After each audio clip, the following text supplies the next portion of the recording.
but you don't look sick. Hello, folks. Welcome back to another episode of Chronic Wellness. I'm your host, Annette Leonard of AnnetteLeonard.com, and I'm grateful you're tuning in. But you don't look sick or you don't look disabled are among the most frequently frustrating comments that we hear from people about the fact that we are sick and we are disabled. And it can be a hard comment to know how to respond to, right? Because no, maybe I don't. And yet I still am. My favorite response to that, by the way, is looks can be deceiving. You can't always see what's happening in my experience based on how I look today, because some days I look really freaking fierce. And I do that oftentimes because I don't feel fierce. So I'm in charge of what I can be in charge of, because there's so much that I cannot be in charge of. So I'm coming at you a week after what was Hidden Disabilities Awareness Week. And I encourage you to not let the fact that this is coming at you a week late to stop you. Don't let that stop you from disclosing to others about your hidden illnesses and your hidden disabilities. Because the purpose of the week, October 15th through 21st, is to raise the public's consciousness.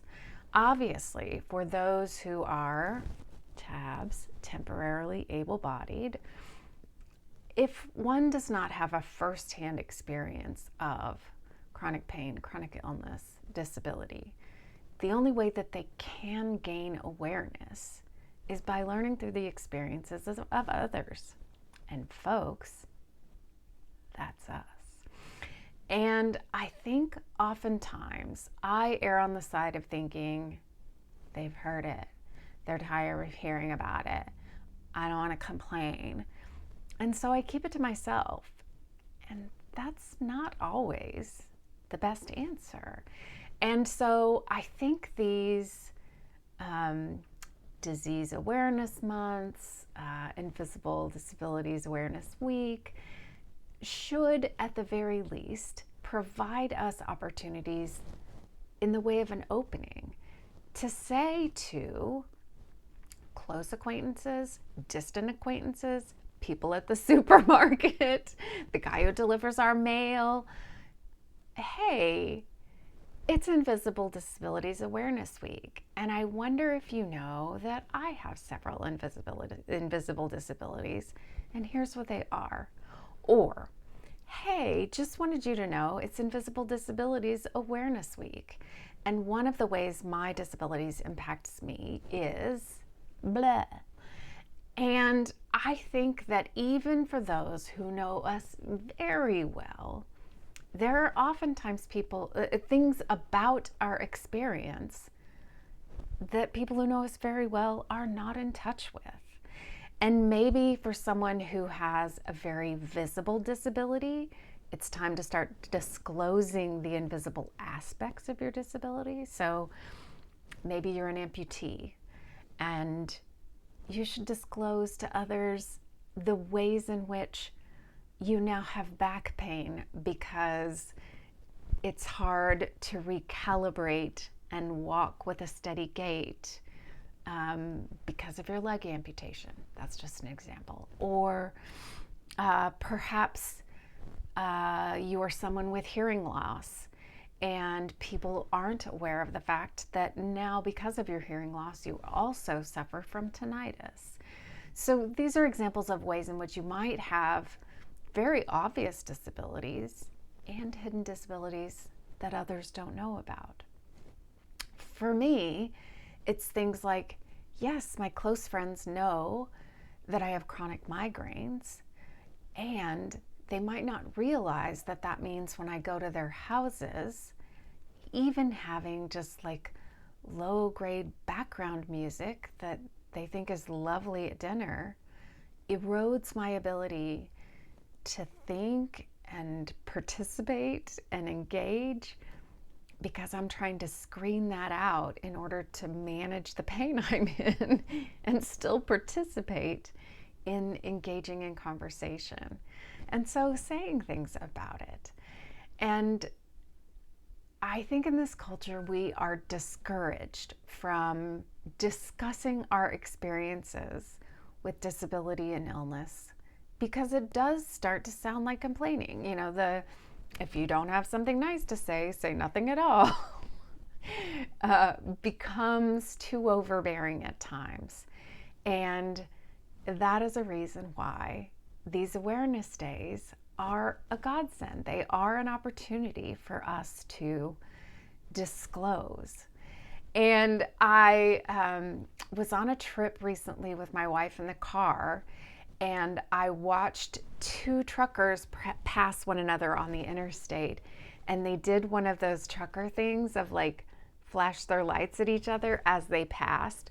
And I didn't know if it was like a specific number of times or that they're signaling back and forth meant anything other than just like, hey, trucker buddy, or like, I don't know, because I'm not a trucker and I'm not hip to their signals. But of course, I've seen them like signal their lights when they pass one another. And it was such a cool little high sign in group moment that it made me think about hidden disabilities and chronic illness, hidden illnesses and pain, and made me wish that there was like some secret high sign that we could give one another. I mean, obviously there are ribbon campaigns, but shy of that, how would you and I, if we passed one another on the street, know that we shared a hidden disability?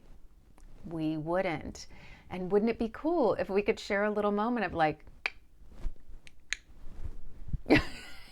knowing one another when we passed, because knowing that we are not alone is such a big part of the head game, right? Is part of the sense of isolation that becomes the burden of chronic pain, chronic illness, hidden disability. Is, am I the only one going through this? Has anyone ever felt this way before? Am I a little bit crazy because I'm experiencing this and starting to doubt my own experience because I don't know anyone else who has had this experience? And that very deeply human desire to know that others understand or know what your experience is. And so while sharing my experience with others that I encounter or who I know isn't the same as knowing that others have the same experience with me, it at least provides an opportunity for others to know me better, maybe check in on me better, perhaps include me better, and feel a little less alone. And perhaps is building empathy in others that I share with, is allowing them to know me better, and is helping equip them better for others whom they encounter who may be experiencing some of the same things. So it's very important in these awareness days or weeks or months related to your particular illness, disability, or pain syndrome, that as you're able, whether it's on social media or in person or over the phone or by text, that as you're able, you disclose what you can so that we spread the word, we spread awareness, and perhaps we become a little less isolated or alone in the world. So the next time someone says to you, "But you don't look sick," what might you be invited to say back? What might be the response other than just feeling somewhat squashed or belittled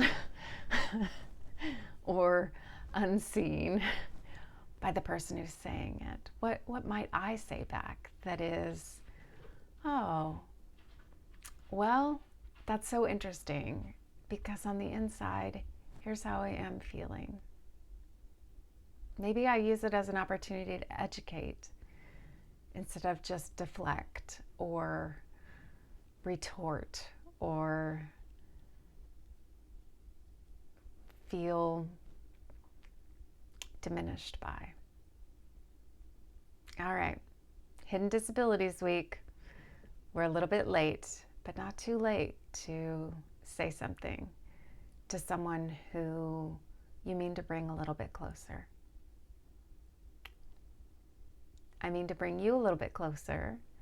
So like, subscribe, share, comment, find me on socials. And until we're together again, I thank you for watching and be well.